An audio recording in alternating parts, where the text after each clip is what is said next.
Assalamualaikum warahmatullahi wabarakatuh dan selamat sejahtera. Saya Ninur Aziza binti Nihalman, pelajar PhD Antropologi dan Sosiologi Universiti Kebangsaan Malaysia. Pada hari ini saya akan membentangkan sebuah kajian yang bertajuk Pendekatan Didik Hibur dalam Pendidikan Murid Semak Beri di SK Sungai Berua, Hulu Terengganu. Okey, sekarang saya cuba ceritakan sedikitlah tentang pengenalan secara sekali imbas ya. Seperti yang kita tahu, pada hari ini seluruh dunia, termasuklah Malaysia, sangat mementingkan aspek pendidikan. Pelbagai inisiatif dan juga terdapat berbagai langkah yang telah diambil untuk memperkasakan bidang pendidikan di negara kita. Walau bagaimanapun, masih terdapat golongan pribumi yang ketinggalan dalam bidang pendidikan, iaitu murid-murid orang asli yang tinggal di kampung Sungai Berua, Terengganu. Okey, pertama sekali saya ingin jelaskan tentang pemilihan lokasi kajian. Di Terengganu, kita ada dua kawasan penempatan orang asli. Yang pertama iaitu Kampung Sungai Berua yang terletak di Hulu Terengganu, dan yang kedua adalah orang asli Kampung Sungai Pergam yang terletak di daerah Kemaman. Walau bagaimanapun, dalam kajian ini saya telah memilih Sekolah Kebangsaan Sungai Berua yang terdiri daripada masyarakat orang asli untuk saya kaji kerana taraf pendidikan mereka yang sangat rendah jika ingin dibandingkan dengan pelajar-pelajar di Sekolah Kebangsaan Sungai Pergam. Okey, sekarang ni anda boleh lihat di sebelah saya ada peta yang menunjukkan daerah-daerah di Terengganu, dan anda boleh lihat ada dua kawasan penempatan orang asli, iaitu Kampung Sungai Berua dan juga Kampung Sungai Pergam. Okey, sekarang ni kita nak tengok apakah itu yang dimasukkan dengan didik hibur. Sebenarnya didik hibur ni adalah satu pendekatan dalam PDP yang menerapkan unsur-unsur hiburan yang bersifat lebih santai bagi menarik minat murid-murid untuk menyertai aktiviti PDP di dalam kelas. Didik hibur ni boleh terbahagi kepada beberapa jenis, iaitu didik hibur secara permainan, didik hibur secara nyanyian dan muzik, didik hibur secara penceritaan, dan juga boleh jadi dalam bentuk puisi. Pendek kata, didik hibur ni adalah satu pendekatan yang pada asalnya adalah secara formal, tetapi kita terapkan unsur-unsur hiburan bagi menjadikan proses pembelajaran itu lebih menarik. Yang seterusnya, kita ingin jelaskan tentang apa itu yang kita maksudkan dengan orang asli. Seperti yang kita sedia maklum, orang asli ni merupakan kaum pribumi yang menetap di semenanjung Malaysia. Orang asli juga merupakan sebahagian daripada entiti yang telah membentuk populasi rakyat di Malaysia ini. Justru, masyarakat orang asli yang telah saya pilih dalam kajian ini terdiri daripada orang asli Semak Beri yang sememangnya menetap di Hulu Terengganu, iaitu di Kampung Sungai Berua. Okey, untuk bahagian teori pula, sebenarnya kita ada berbagai-bagai jenis teori yang menggambarkan tentang pendidikan. Walau bagaimanapun, dalam kajian ini, bagi menggambarkan tentang pendidikan masyarakat orang asli, saya telah memilih satu teori, iaitu teori ekologi Yuri Bronfenbrenner, bagi menggambarkan tentang proses-proses yang ada dalam pendidikan masyarakat orang asli di negeri Terengganu. Okey, sekarang ni kita boleh lihat di sebelah saya ada beberapa elemen-elemen yang kita boleh lihat terkandung dalam teori ekologi Yuri Bronfenbrenner. Tapi dalam kajian ini saya ingin highlightkan tentang dua elemen, iaitu bahagian mikrosistem dan juga bahagian ekologi. Apa yang dimaksudkan dengan mikrosistem tu? Mikrosistem ni adalah persekitaran terdekat yang mempengaruhi pemikiran anak-anak. Okey, dalam konteks kajian ni, persekitaran terdekat yang mempengaruhi pemikiran anak-anak orang asli adalah ibu bapa mereka, jiran tetangga dan juga masyarakat terdekat, iaitu mungkin orang kampung. Sebagai contoh, dalam kehidupan masyarakat orang asli, terdapat ibu bapa yang tidak mementingkan bidang akademik. Daripada kecil lagi, mereka dibawa oleh ibu bapa mereka untuk masuk ke hutan dan juga mencari hasil hutan, berburu. Jadi, apabila mereka meningkat dewasa, mereka hanya memikirkan tentang mencari uang demi menyara hidup mereka, dan juga mereka kurang mementingkan soal akademik. Walau bagaimanapun, pada hari ini, berdasarkan pemerhatian saya, di SK Sungai Berua sudah terdapat golongan ibu bapa generasi baru yang mulai sedar mengenai kepentingan pendidikan dan ada antara mereka yang bersedia menghantar anak mereka ke sekolah untuk mendapatkan pendidikan secara formal. Selain daripada peringkat mikrosistem yang telah saya ceritakan sebentar tadi, kita juga ada peringkat ekosistem yang terkandung dalam teori ekologi Urban Friendly ni. Apakah yang dimaksudkan dengan peringkat ekosistem dalam teori ini adalah bagaimana sesuatu pihak yang tidak terlibat secara langsung dengan kehidupan sesebuah masyarakat itu boleh memberi impak kepada kehidupannya. Sebagai contoh, dalam kehidupan orang asli, pihak kerajaan telah memainkan beberapa peranan bagi membantu meningkatkan kualiti pendidikan mereka. Sebagai contoh, kerajaan telah memperkenalkan pelbagai inisiatif seperti Kedap, ada juga modul CAP, Linus dan juga beberapa lagi bagi membantu mereka mencapai taraf pendidikan yang sama seperti masyarakat arus perdana.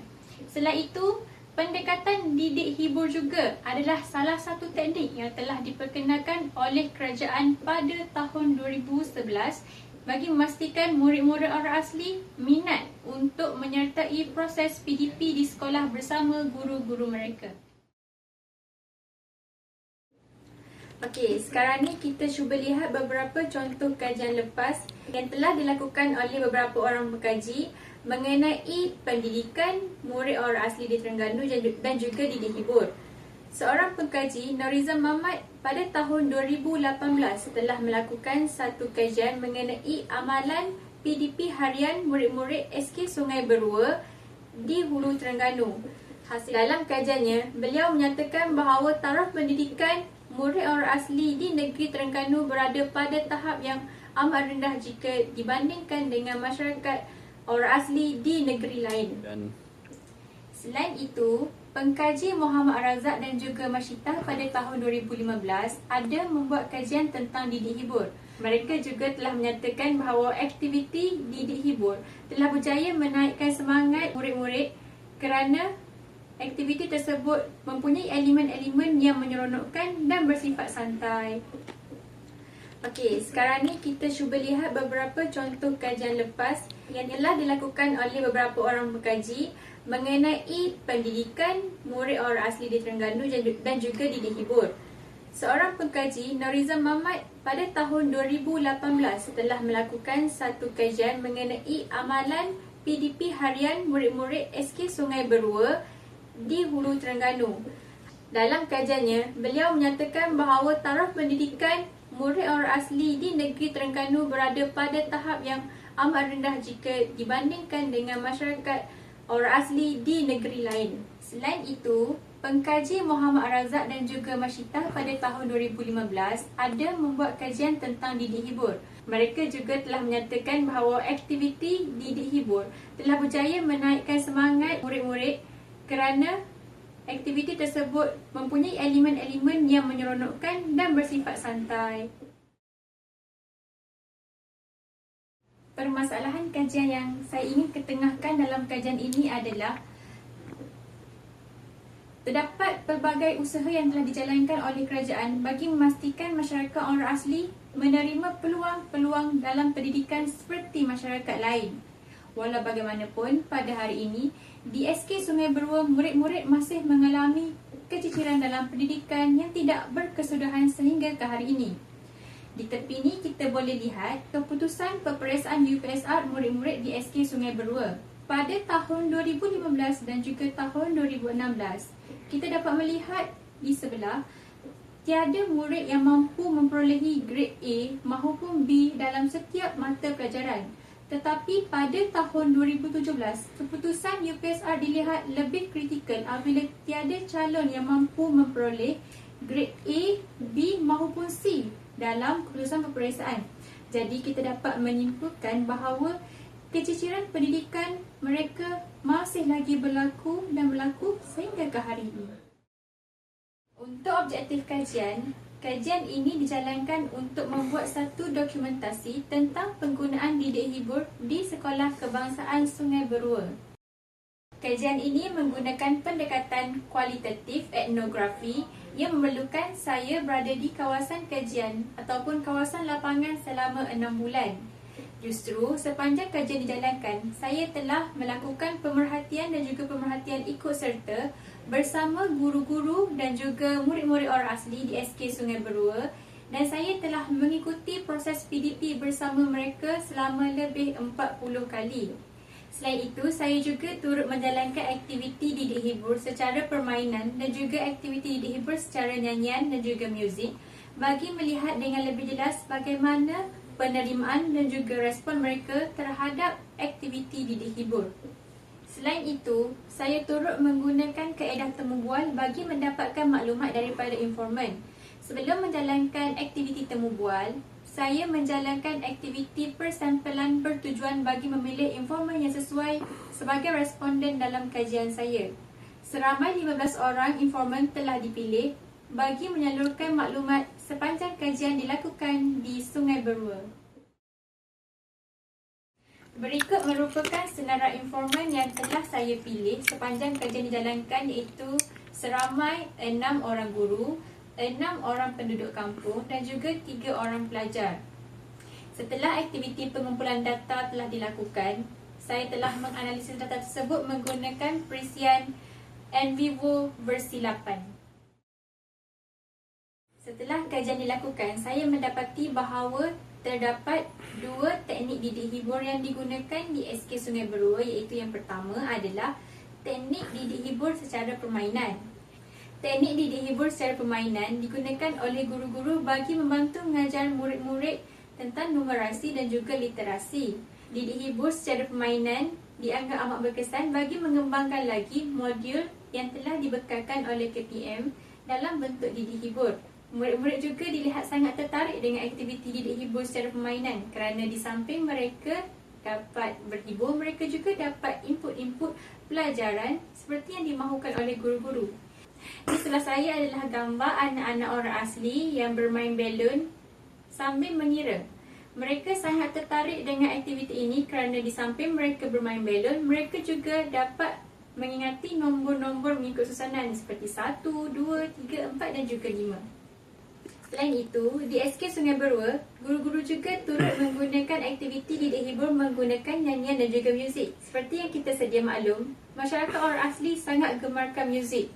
Jadi, apabila mereka boleh belajar sambil menyanyi dan menggunakan alat muzik, mereka berasa sangat seronok dan mereka semakin tertarik untuk menyertai aktiviti PDP dalam kelas. Kadang-kadang guru-guru membawa alat bantu mengajar daripada rumah untuk mengajar mereka untuk menjalankan aktiviti didik hibur, nyanyian dan muzik bersama mereka. Sebagai contoh, mereka membawa kaset, radio dan juga alat muzik untuk menjalankan aktiviti PDP bersama murid-murid di sekolah. Di sebelah saya adalah gambar murid-murid orang asli yang bermain alat muzik centong dan menyanyi sambil belajar mengira. Selain mereka mendapat keseronokan, mereka juga dapat meningkatkan lagi kefahaman mereka terhadap sesuatu silibus yang diajarkan oleh guru-guru. Oleh itu, kita dapat melihat pendekatan didik hibur merupakan satu aktiviti PDP yang sangat berkesan bagi membantu pelajar-pelajar orang asli kekal lebih lama di dalam kelas. Satu kajian telah menyatakan bahawa murid-murid orang asli hanya mampu bertahan selama 15 minit sahaja untuk setiap pendidikan secara formal.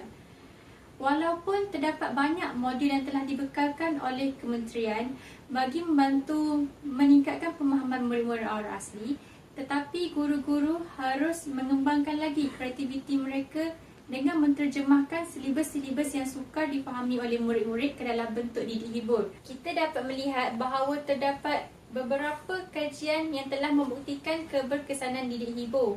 Walau bagaimanapun, saya dan guru-guru berpendapat bahawa perlunya kajian terhadap didik hibur yang khusus untuk masyarakat orang asli dilakukan kerana tahap intelektual masyarakat orang asli dan juga masyarakat arus perdana maupun masyarakat orang asli di penempatan lain adalah tidak sama dan terdapat pembaharuan yang perlu dilakukan bagi mengatasi masalah tersebut. Hasil perbincangan saya dan juga guru-guru, kami berpendapat bahawa terdapat penambahbaikan yang boleh dilakukan, iaitu dari segi penyediaan modul didik hibur yang lebih interaktif. Interaktif di sini sebagai contoh, bagi didik hibur bentuk nyanyian, pemilihan kosakata dan juga lirik dalam lagu didik hibur tersebut haruslah mudah difahami dan juga ringkas bagi memudahkan murid-murid orang asli memahami kosakata tersebut.